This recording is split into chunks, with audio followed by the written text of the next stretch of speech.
Hi everyone, welcome back. For today's set, if you're still looking for some inspiration for the perfect rustic Thanksgiving set, this is going to be for you. We're going to be using dip powders from Valkyrie Dips. We're also going to be using the gel method. We're going to create a set of press-ons today on the shape short coffin. So we're going to start off with Harvest Moon. So we're going to be putting these powders to the test today by utilizing the gel method. So I'm doing a very thin layer of gel base on the entire nail and do not cure. And instead of dipping into the jar, I wanted some more wiggle room, so I poured that powder into the cupcake liner. All right, so the first coat right here, right off the bat, I'm already liking the coverage. It is bright, it is rich in color. So I'm just gently gonna press everything down, but right here, I am noticing that it still looks a little bit wet and it has like a glisten effect to it. So what I'm gonna do is I'm gonna stick this nail back into the powder here just to make sure we're completely absorbing all of that extra dip base, and then we're going to go ahead and dip here, and you're going to see now that that nail is completely covered. We do not have any of that dip base kind of shining through. If you've ever experienced any areas that kind of still look wet, just go ahead and place that nail back into that dip powder here. So then before we go ahead and cure, I'm just going to make sure everything is laying super flat exactly how I want it before we move on to that next layer. So I cured for 30 seconds and I dusted off. And I'm super impressed with this coverage. Also, when you're working with the gel method, sometimes, especially with the colors that we're working with today, like this deep mustard color or this darker red that we're going to be diving into in just a little bit, sometimes they do not mix well with the gel method. For example, like the yellow that we're working with right now, sometimes it will look kind of like it has like some dark shadowing to it, or pull a little bit of like an olive yellow in some certain areas, or pull a little bit on the browner side. Same with any kind of reds or dark purples. When you're working with the gel method, sometimes those will have like a kind of like a brown tinge to them. But I'm really excited to tell you that I did not experience any of those issues with the gel method when it came to working with these quality powders from Valkyrie Dips. So we cured for 30 seconds and I'm admiring the coverage, the color. It is everything. I love this yellow right here. It is perfect. It's not too like olivey or brown. It is just like the perfect fall rustic style yellow, and I love it so much. So that's the game plan for today. We're going to pull in 2 solid colors and then play with the glitter. I was debating when you saw the intro of this video, there was 4 dip powders. I was debating pulling in another glitter that kind of had some like leaf shapes in there, but I decided to go and pivot into a different direction. To be completely honest with you, when I sit down to film, I know what colors I want to use, but I don't really have like a vision or idea and how we're going to be applying the colors to like which nail, or if we're going to add some designs or anything like that. It just kind of all comes to me. So when I saw these colors together and then the glitter that we're going to be diving into, I was like, okay, it kind of took a direction on its own. So we'll play with that other glitter at a later time. All right, so I'm wiping off that brush before I stick it back into the bottle when I went in with that second coat, just to make sure I am not getting any of that extra dip powder on that brush and then putting it back in that bottle, contaminating it, because what's going to happen over time, if you are doing the gel method and you do not wipe off your brush in between each dip, especially when you're going over that second or third coat, you're going to put dip powder into that gel base, and then what's going to happen is your gel base will not cure. It will look super cloudy, so you won't have like that clear kind of finish that you're seeing right here when we're applying that gel base to the nail. It's going to look super cloudy, and then in return your cure time is going to be affected, and then the colors are not going to be as vibrant as they look normally when you are dipping with the gel method. So just keep that in mind. Always go ahead and just wipe that off. Treat your brush the same way you would with your dip liquid. So anytime you go in with a second or third layer, just go ahead and wipe off that brush. All right, so the next color here, I have like a little string on here. This is from each jar when you get has like a protective seal on it. So one of the little stringies from that protective seal kind of went into that jar. That's all that was here. But this color right here, it is the perfect rich cranberry. It's the right amount of darkness, and I'm loving the coverage. It's not patchy, it's not streaky. It is definitely full coverage, just like that yellow we were using. So I cured for 30 seconds, I dusted off, and we're gonna go back in with the other color here. But you can see even after we dusted it off, It is such a beautiful cranberry red. I feel like this is going to be great for the holiday season as well. And like pairing it with some like really beautiful like pine greens. It's like the perfect red. All right, so we're going in with that second layer of gel base. I start right below that cuticle line and then I pull that product down and then I'll go ahead and work that gel base up just to make sure I am not flooding the backside of that nail by that cuticle line. I just want to make sure I'm doing very thin layers. So again, we are going to wipe off that brush before we stick it back into that jar here, and we're going to build up this color even more. It's going to be richer and more vibrant, and I'm completely obsessed with this color right here, and I'm really loving the coverage. I totally forgot how good the Valkyrie Dips coverage is when it comes to like these beautiful solids. They do not disappoint, and they are working really good with the gel method. So if you're not into the gel method, these work great as well with your dip liquids. It's just whatever preference you prefer.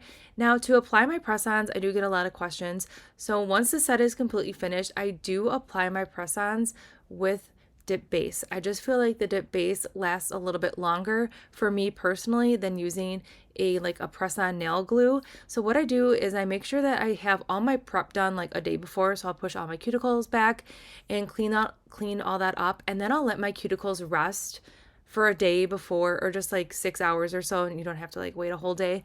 Like I'll prep them in the morning, and then at night I'll go ahead and put my set on, just kind of like giving you like a time frame. But I feel like if I let my cuticles rest a little bit, I just have less because anytime you are pushing your cuticles back, you are irritating that area naturally. And I just feel like it gives time for like that skin to just kind of just like relax. And then it gives your nails a little bit of a break as well. So then what I do is then after all that prep, I'll go ahead and apply a layer of dip base on my natural nail and then a little bit of dip base on the back of that press on. I'll go ahead and start with my pinky first, and then I'll go ahead and line up that press on right below the cuticle line, and then make sure it's completely straight, press down, and I'll hold that nail for a full 30 seconds before I move on to the next nail.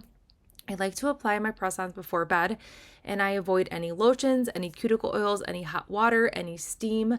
I put them on and I go directly to bed because I want to avoid all those unnecessary things like that oil. The cuticle oil is going to start breaking down that barrier of your nail glue or your dip base, and lotions will do the same. I just feel like I get the best adhesion possible when I just apply the press-ons before bed and then put lotion on and do all that stuff in the morning. I know it's really hard after you put a set on to not want to go ahead and hydrate your nails with cuticle oil or lotion. Also, before you go ahead and apply that dip base, make sure you take a little bit of rubbing alcohol on that nail plate and just make sure you're removing any extra oils that may be left behind, and then go in, let that dry, and then go in with your dip base. That will really help you with longevity of your adhesion for your press-ons. All right, so we're into the best part here, this glitter. I love the name, and wait till you see all these colors kind of come to life. It is definitely like a fall Thanksgiving explosion all in one. So we have best of both worlds here. We have some larger glitters like you can see right here shining through, and we have some smaller glitters, and then we have some really tiny glitters in here. All right, so before we go ahead and cure, trust the process when it comes to this kind of glitter. I'm using an orange wood stick here, and I'm removing any of those larger pieces of glitter that may be on the sidewalls of the nail, and I'm completely moving those away from the nail. Also, if you have any bigger pieces that are overlapping each other, move those, because the end result is you want these glitters to lay super flat, especially because we are using the gel method and you do not want to file and buff over these. So I'm just making sure if there's any bigger pieces kind of overlapping each other, I am moving those, or if they're on an area where they're not laying completely flat, I am also gonna gently move those away with that orange wood stick. So when I am pressing this down, I'm just pressing down ever so gently, because you don't want to press down too hard, because then you're going to disturb that gel base that is not cured, and then you're just going to just keep moving all that gel base around, and then you're not going to get these glitters to lay super flat because you're moving away that product. So just take your time when you're doing this. You don't need to rush. You have all the time in the world. It will not cure until we throw that nail into the light. So I'm liking everything right here. We do have a little bit of bare spots, but we're going to go ahead and correct that and fill in those areas here in just a moment. So we cured for 30 seconds. I'm giving this a good dust off. You can see one of those glitters went flying. That is completely okay. So right here, this is what we're working with. We have a couple bare spots here, and we have a lot of opening where we can fill it in with some bigger bigger pieces of glitter and some smaller pieces of glitter, and we're even going to go in with some finer pieces of glitter as well. So to help reduce the bulk of this nail and to help it keep the shape, I'm doing another layer, just a very thin layer of gel base over the entire nail. And then instead of dipping directly into the cupcake liner, again, this is just preference. If you want to go ahead and dip back into the cupcake liner, you definitely can. But instead of doing that and help reducing the bulk factor, I'm just going to spend some time here and just hand place a whole bunch of glitters on this nail on areas exactly where I want filled in. This way I can pick and choose what colors I want to put where as well, versus dipping into the cupcake liner and then kind of playing kind of Russian roulette on where everything's going to land on the nail. Plus, I feel like this is an easier way to cut down on the bulk, because naturally when you dip into this chunky glitter again, you're definitely going to bulk up this nail, and then you're going to have a lot of glitters to kind of move around. This is also going to help you achieve a very, very flat surface for these glitters to lay down on. So here's what we're working with right here. You can see we have tons of beautiful rustic colors kind of just coming together, and we're going to bring even more sparkle to this set here. I'm just using a fluffy ombre brush, and I am tapping on the finer glitters on this nail right here, and this is going to help fill in some extra areas that are a little bit sparse and that needed a pop of sparkle. And this is also going to help fill and absorb any of that extra dip base that may be lingering, or that gel base, whatever method you're using. You can use this method for either dip liquids or the gel method, so just keep that in mind. So here's what we're working with. We have this nail completely covered with all that good sparkle. We're going to cure and give it a good dust off here, and you can really see right here that these glitters are laying super, super flat, and we don't have any like bare areas that are super noticeable. It looks really pretty, and I really like how all that dimension with all the different shapes and colored glitters looks on this nail. So now moving on, we're still going to be playing with some of the glitter, but filing and buffing, this is all I needed to do with all the nails. I just needed to just clean up underneath that nail a little bit and just slightly reshape. I did not need to buff directly on top of the nails, so keep that in mind, because everything was laying super flat. Also, the consistency of this gel base that I'm using, it is HEMA 21 free. It's a very thin consistency, and the combination of the powders and the combination of the viscosity of this dip base really helps you achieve like that flat non-bulk look when it comes to making press-ons. So if you are using a thicker gel, especially for the gel method and making press-ons, it's naturally going to build up that bulk. So just keep that in mind if you are looking to reduce that bulk. Using a very thin viscosity for your dip base, or I'm sorry, your gel base is going to be the way to go. All right, so I wanted to pull in more glitters to all of the nails here, and there's no rhyme or reason on the design. I'm right here just placing glitters on this nail, trying to create a little design right here. I was like, this kind of looks like a little turkey. I could have left it just like that, but I was like, no, we're gonna keep on going here, and we're kind of connecting all the glitters. And this design right here is coming into more of like a flower design, which I was totally okay with. But that's all we're doing right now, is we're just adding some really easy nail art, focusing on the larger pieces of glitter here, just to add some more depth to the nail and pops of color, and just to pull in that glitter even more on these nails. It's a really easy way to create some nail art too, by making some fun designs with the bigger pieces of glitter. Also, when you are playing with the bigger pieces of glitter, since we are using the gel base, we can really take our time making sure we are connecting the pieces together. They're not overlapping, they're just touching right where those, like, because these are hexagon shape or octagon shape ones. So you can really just line up the pieces of glitter so they look like they're connecting, to give you like that flawless kind of finish as well. And when you are applying these bigger shaped glitters, make sure you're putting them on areas where they're actually going to lay flat, because you want them to be flat. You don't want them to start lifting up. So just keep that in mind when you are creating your design. Focus on the areas where you know these glitters are going to lay flat. Kind of avoid like the sidewall areas or anything like that. That will help those glitters really lay flat to the nail. All right, so we're going to continue making some fun designs on the rest of the nails. So enough chit chat, let's dive into this glitter placement here, and then I'm going to pop back in at the end with my final thoughts, and we are going to do a little bit of a plot twist on this set as well, so stay tuned for that.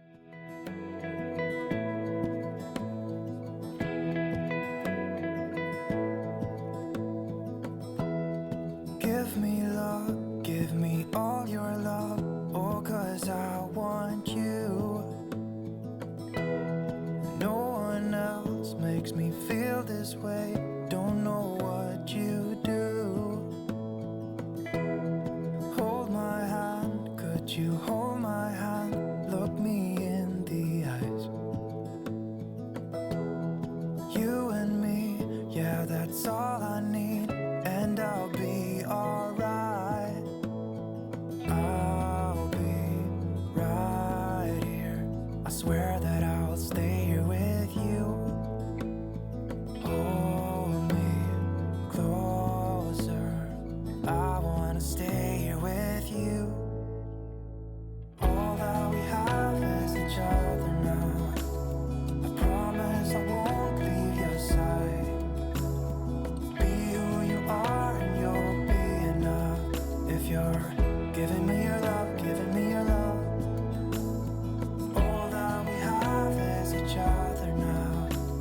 Give me love, give me all your love, give me all your love.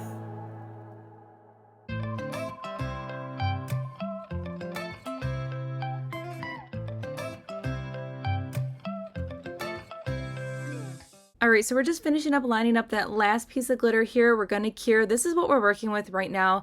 I'm obsessed with this, but we're going to make it even better. So to help make sure that these glitters are laying super flat and becoming one with the nail, I'm going to apply a layer of gel base to all of the nails and cure for 30 seconds. And then we're going to go in with a layer of gel top coat and we're going to cure for 60 seconds. Now we're going to go ahead and completely change the look and dynamic of this entire set. We're going to go ahead and throw on a matte top coat. Matte top coat and glitter in these colors are everything, and wait till you see the end result. So even though we're doing a matte finish, I always do a glossy top coat first and cure for 60 seconds, then go in with the matte top coat. That's going to help avoid any of that streaky or lines that you may see after curing. All right, so I did the rest of the top coat off camera. Here's the finished set. Isn't this amazing? The colored glitters on the matte finish kind of look like they're just like burning embers. They're so beautiful. I love this color palette.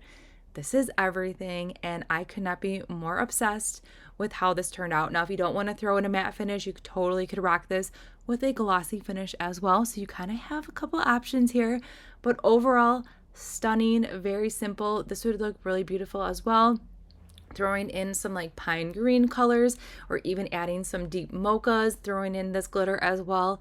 But whatever combination you create with any of these elements that we use today from Valkyrie Dips, you're going to be able to create a really stunning, effortless look, especially if you love the gel method. These powders worked so good.